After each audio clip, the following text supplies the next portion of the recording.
8.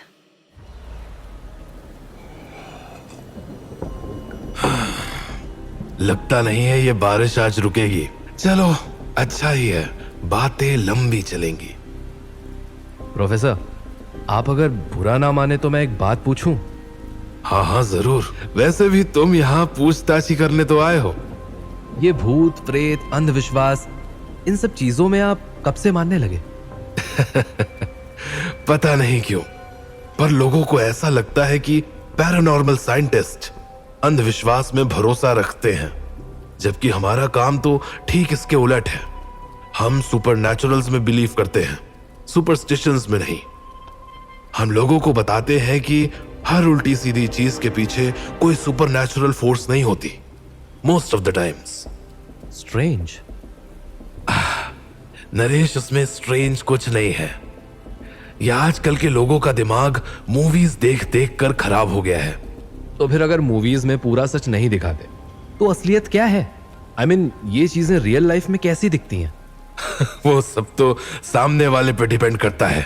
मतलब मैं कुछ समझा नहीं। You see, Naresh, souls are energies and energy कभी किसी एक फॉर्म में एग्जिस्ट थोड़ी करती है। Sometimes they change their form, वो बनने के लिए जिसमें उन्हें तुम्हारी सबसे ज्यादा अटेंशन मिले। आप कैसे डिफर कर पाते हैं कि कोई इंसिडेंट नेचुरली हुआ या पैरानॉर्मली? ट्रस्ट मी नरेश, जब आपके साथ कोई पैरानॉर्मल घटना होगी तब आपके मन में यह कंफ्यूजन नहीं आएगा। प्रोफेसर, आप मुझे उस कपड़े के बारे में थोड़ा और बता सकते हैं क्या? I mean, उसकी पूरी कहानी। श्योर। चलिए फिर इस कहानी की शुरुआत करते हैं। एक कप कॉफी और पीना पसंद करेंगे आप? श्योर। तो ये बात है, राजस्थान से 300 किलोमीटर दूर बसे एक छोटे से गांव भीलवाड़ा की। भीलवाड़ा गांव की बात कहूं तो ये गांव आज भी पुराने विचार और रीति रिवाजों से भरी एक जगह है, जहां के लोग कई तरह के अंधविश्वास में यकीन रखते हैं। गांव में कुल 20-25 ही घर होंगे। इसी गांव में रहा करती थी भिनम्मा, जिसकी उम्र यही कोई 60-65 साल होगी। भिनम्मा का परिवार गांव में बसने वाले सबसे पहले परिवारों में से था। एक तरह से कहा जाए तो उन्हीं लोगों ने उस गांव को बसाया था। पर भिनम्मा के माँ बाप का देहांत उनकी शादी करवाने से पहले ही हो गया और उनके जाने के बाद कभी भी उन्होंने शादी नहीं की। पर ऐसा क्यों? लोग कहते थे कि उन्हें अकेला रहना ज्यादा पसंद था। वो ज्यादा किसी से बोलचाल नहीं रखती थी। पर हाँ, भिनम्मा को बच्चे बड़े प्यारे थे। गांव में जब भी किसी के यहाँ किलकारी गूंजती तो भिनम्मा तुरंत चली आती थी।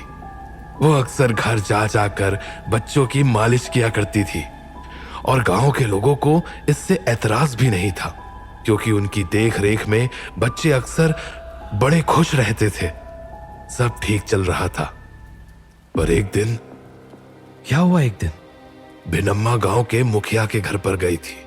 उसकी बहू को लड़का हुआ था और वो उस बच्चे की मालिश कर रही थी। बच्चे की माँ कुछ वक्त के लिए कमरे से बाहर चली गई, पर फिर जब वो आई। अरे अरे लल्ला, तू काहे रोवे है? भिनम्मा है ना थारी देखभाल के खातिर। हट, चुप हो जा लल्ला, शांत हो जा। लगता है तू ऐसे चुप ना ही होवेगा। तेरी खातिर मन ने दूसरी तरकीब लगानी पड़ेगी। सो जा मारा चंदा, सो जा राज दुलारा, बाबा माई आकर, बाबा माई आकर ले जाएंगे चांद के द्वारे। सो जा मारे।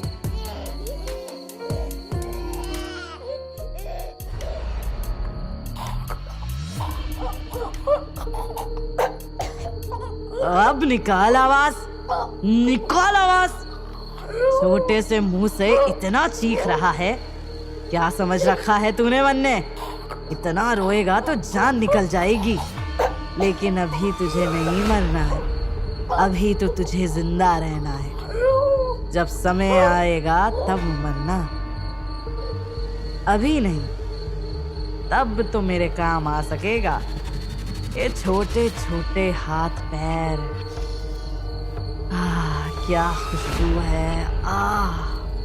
पिनम्मा की ये बातें मुखिया की बहू ने सुन ली।